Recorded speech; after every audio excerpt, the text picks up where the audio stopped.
Si je vous dis Épiphanie, mois de janvier, évidemment on se retrouve aujourd'hui pour la réalisation d'une galette des rois.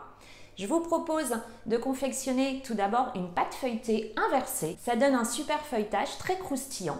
Je vous laisse maintenant découvrir la suite de la recette en images.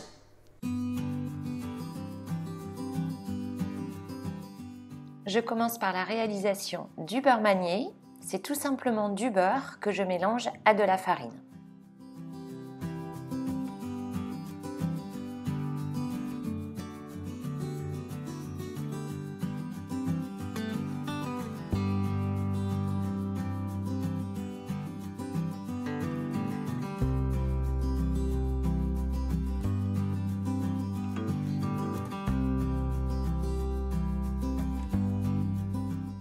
Je forme avec celui-ci un rectangle.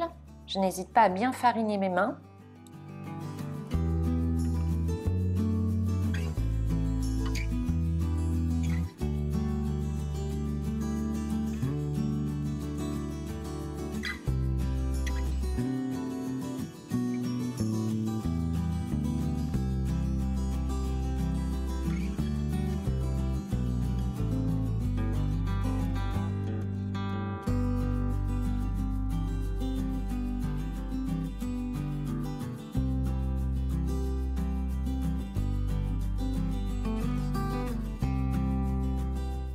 Quand mon beurre manié est réalisé, je le place au réfrigérateur.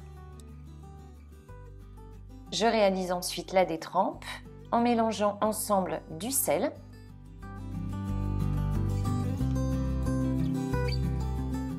de l'eau,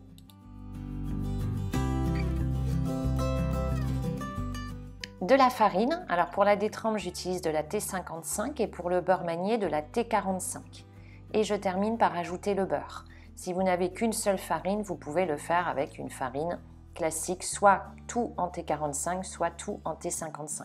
Je mélange très légèrement. Il faut faire attention à ne pas trop mélanger, sinon la pâte sera trop élastique. Et je forme, comme pour tout à l'heure avec le beurre manié, un rectangle.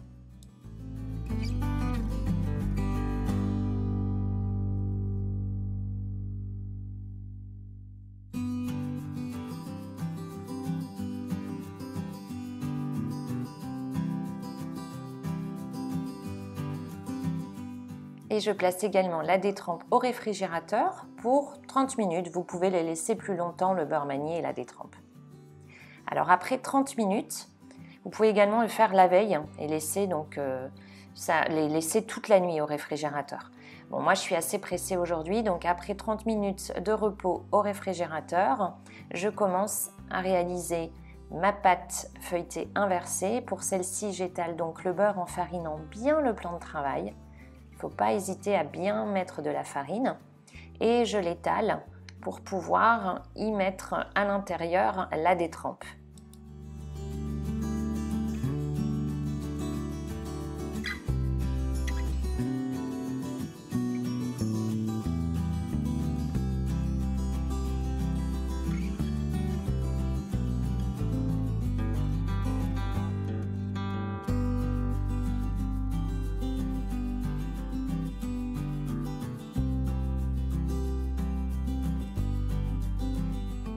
Quand je referme bien, il faut vraiment que toute la détrempe soit recouverte de beurre.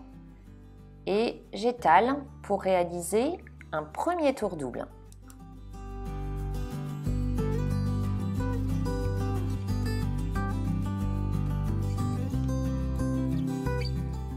Pour le tour double, je plie ma pâte en 3. Donc je commence par plier pour avoir vraiment le centre, puis je replie en portefeuille et je réalise ainsi un tour double.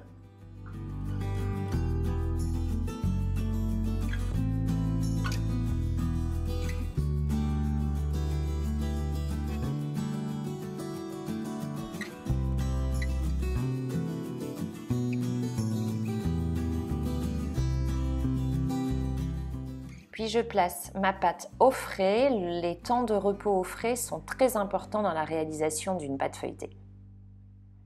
Et pendant ce temps, je passe à la réalisation de la crème pâtissière puisque nous allons faire une frangipane. Je verse du lait dans une casserole J'y ajoute de la vanille liquide. Vous pouvez également y ajouter une gousse de vanille ou de la vanille en poudre. Dans le petit i qui apparaît, je vous remets la recette de mon extrait de vanille maison. Et je fais chauffer tranquillement. Pendant ce temps, je mélange dans un saladier un jaune d'œuf, du sucre en poudre et de la maïzena ou de la poudre à crème.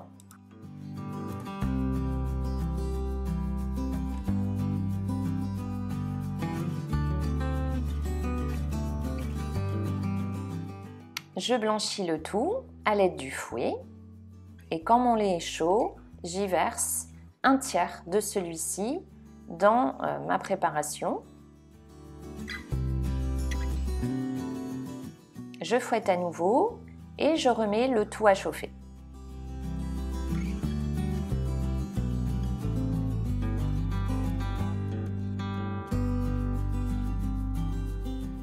Et sans cesser de fouetter, sur feu doux à moyen, je fouette jusqu'à obtenir une belle crème pâtissière.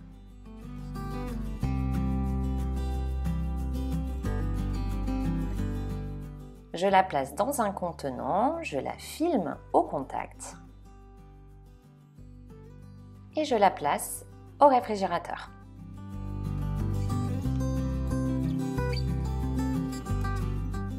Je reprends ma pâte qui a eu le temps de reposer au frais, je l'étale à nouveau. Alors faites attention à toujours bien mettre l'ouverture du même côté, donc l'ouverture de mon portefeuille, moi, est sur la gauche. Je l'étale et je fais à nouveau, comme tout à l'heure, un tour double, donc en portefeuille. Je plie, j'hésite pas à enlever l'excédent de farine. Si vous n'avez pas de balayette comme moi sur la vidéo, vous pouvez le faire avec un pinceau tout simplement. Vous enlevez bien l'excédent de farine. Je la plie en portefeuille et je réalise ainsi mon deuxième tour double.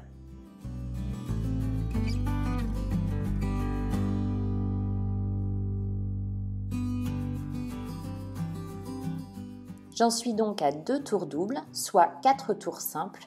Si vous avez peur d'oublier, vous pouvez les noter sur votre pâte. Et je place ma pâte au frais une nouvelle fois pour au moins 30 minutes. Il va nous rester encore un tour simple à réaliser pour finir la pâte feuilletée inversée. En attendant, je réalise ma crème d'amande. Alors pour celle-ci, je place du beurre, il faut qu'il soit bien pommade dans un saladier. J'y ajoute du sucre en poudre et je crème le tout. Vous pouvez placer le beurre un peu au micro-ondes, hein, mais attention, pas trop longtemps pour qu'il soit vraiment bien mou. J'ajoute ensuite un œuf entier et je mélange. À cette étape, vous pouvez ajouter l'arôme de votre choix. Alors à la maison, on aime beaucoup la vanille, mais vous pouvez la remplacer par du rhum, donc une bonne cuillère, hein, ou également de l'extrait d'amande. Je termine par la poudre d'amande et je mélange à nouveau. Donc on a mis la même proportion pour réaliser la crème d'amande, c'est-à-dire que l'œuf fait à peu près 65 grammes et j'ai mis la même quantité de beurre, de sucre et de poudre d'amande. Quand tout est bien homogène, j'ajoute ma crème pâtissière qui a eu le temps maintenant de refroidir et à l'aide du fouet, je mélange pour obtenir une belle frangipane.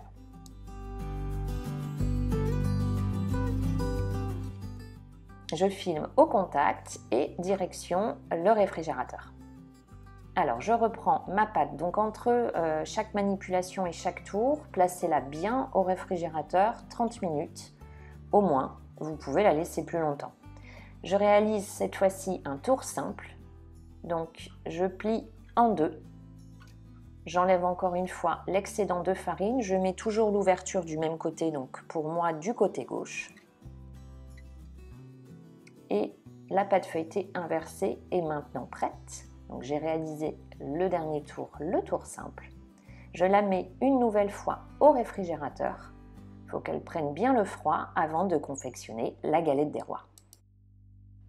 Après 30 minutes de repos, je reprends ma pâte feuilletée, je l'étale.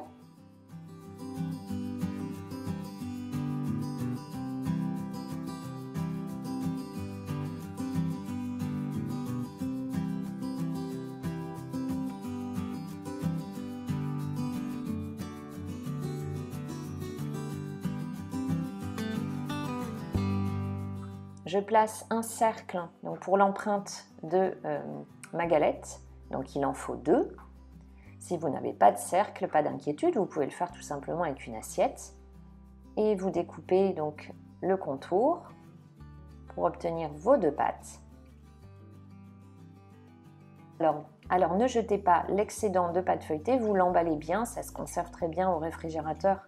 Vous pouvez réétaler pour une autre utilisation ou même au congélateur. Ensuite, à l'aide d'un pinceau, je badigeonne tout autour juste avec de l'eau. Je place ma frangipane.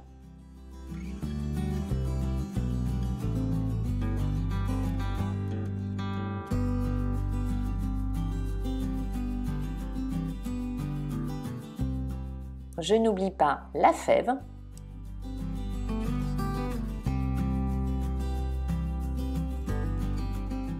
Puis j'ajoute la deuxième pâte feuilletée.